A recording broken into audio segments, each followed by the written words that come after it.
Nii, kõik te olete kindlasti teinud selili istesse tõuse või siis lülisamba painutusi. Selline klassikaline kõhulihaste harjutus. Me näitame teile, kuidas seda tegelikult võiks teha. Et paljudel pole seda üldse vaja teha, alaselg hakkab valutama. Seda tuleks teha natuke teise tehnikaga, kui nagu traditsiooniliselt tehtud on. Et näitame jassi peale ette. Kõigepealt esimene asi, kuidas leida neutraalne vaagna ja siis lülisamba asend.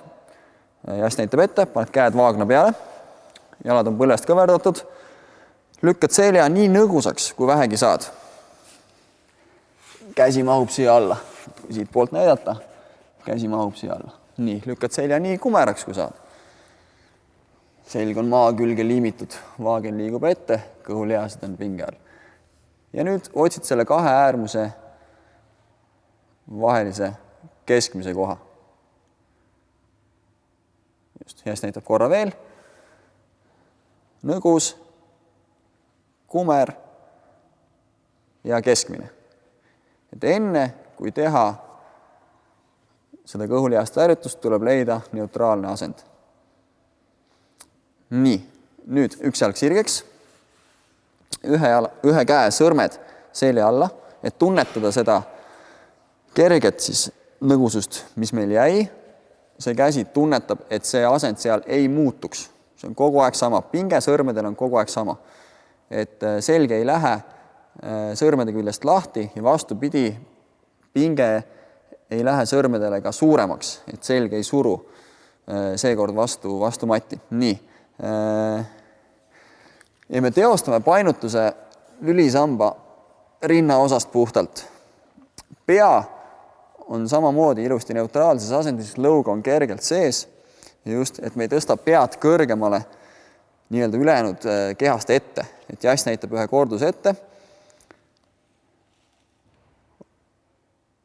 ja alla. Ehk vaagen on paigal, siin on rinnak, alumised roidekaared ja nüüd, kui ta tõstab, siis me lähendame just rinnakut vaagnale. Uuesti, kui te näete mu käsi, see liigub lähemale ja liigub eemale. Uuesti, liigub lähemale ja liigub eemale. Ja samal ajal lülisamba nimmeosa, alaselg, on kogu aeg neutraalses asendis. Ja uuesti, teeme paar kordust veel. Hop, lihased on pinge all, kohe on tunda. Ja alla, üks kordus veel. Ja alla. See oleks siis tehniliselt korrektne versioon teha nii-öelda istesse tõuse, kuigi mingit istuvasse asendisse tõusmist ju tegelikult ei ole. Siin olümpia 18. koha mees Karl-Martin Rammo. Vaatame, kuidas sul välja tuleb. Nii, hästi, lõug. Neutraalse asendi ilusti leidsid. Pane käsi maha. Ja vaikselt tagasi. Natuke liiga palju tõstad peaga. Hoia lõug sessi, mõtle, et sa panen ühe käe siia, teise siia ja lühendad seda kahte punkti. Kõhulihas läheb pinge alla.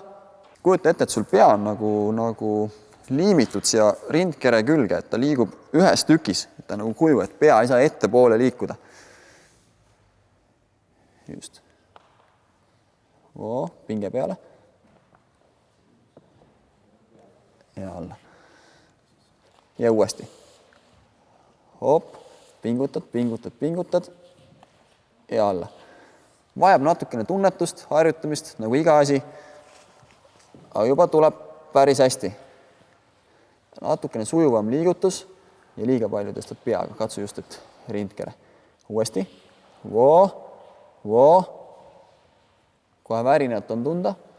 Lihased töötavad ja uuesti. Natuke hoiame ja vaikselt alla. 2 kordust veel.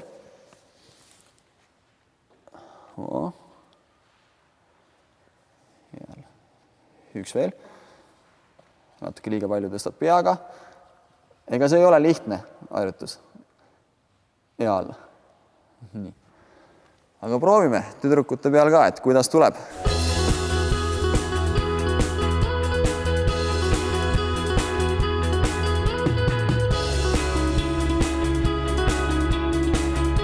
kõige tähtsam asi treenides on mitte endale liiga teha.